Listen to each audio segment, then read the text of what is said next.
இப்போ நாங்கள்லாம் டூர் போன காலத்தில் குற்றாலத்தில் நாங்கள் இறங்கினோன்னா ஒரு நாளும் லோக்கல் ஆட்கள் உள்ளூர்காரங்க குற்றாலத்தில் மெயினருவியில் குளித்தது கிடையாது. மேலே ஏறி செண்பகாதேவி போய் செண்பகாதேவிக்கு மேலே தேனருவிக்கு போய் போகிற வழியில் இருக்கிற இடத்துல குளித்தவங்க. நாங்கள் தேனருவிக்கு மேலே ஏற முடியுமான்னு ஏறி பார்த்தவங்க. அன்னைக்கு எங்களை யார் தடுத்து நிறுத்தினாங்க?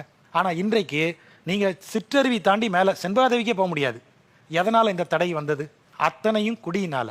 மேலே ஏறி குடிக்கிறவங்க முதல்ல பாட்டிலை உடச்சி வீசுறது, அப்புறம் அதை உடச்சி வீசுறதுல கேட்டால் ஸ்ட்ரெஸ் பஸ்டர்ன்றாங்க. நான் அதை திரும்ப தனியாக தான் பேசணும். பாட்டிலை உடச்சி வீசினீங்கன்னா உடனே காட்டில் இருக்கிற யானைக்கு காலில் குத்திரும்னு சொல்கிறது ஒரு தரப்புன்னு சொன்னால் கூட முதல் விஷயம் அது எவ்வளவு சரி? உங்களுக்கு அந்த இயற்கையை அதை அழிப்பதில்லை, அதனுடைய சமநிலை குலைவை நம்ம செய்யறோங்கிற ஒரு பொறுப்புணர்வு இல்லாதவங்க அந்த இடத்துக்குள்ளே போகக்கூடாது. குடிச்சிட்டு போகிற இடமா அது? அங்கே சரியான சாலை வசதி கிடையாது. நீங்கள் ஒரு பள்ளமேடு ஏறி போகணும். இன்னும் சொல்ல போனால் அந்த அட்வென்ச்சரை விரும்பி தான் நீங்கள் அங்கே போகிறீங்க. அங்கே பாறைகளுக்கு இடையில தாண்டி போய் ஒரு அருவியில் குளிக்கலாம்னு நினைக்கிறீங்க. அப்போ நீங்கள்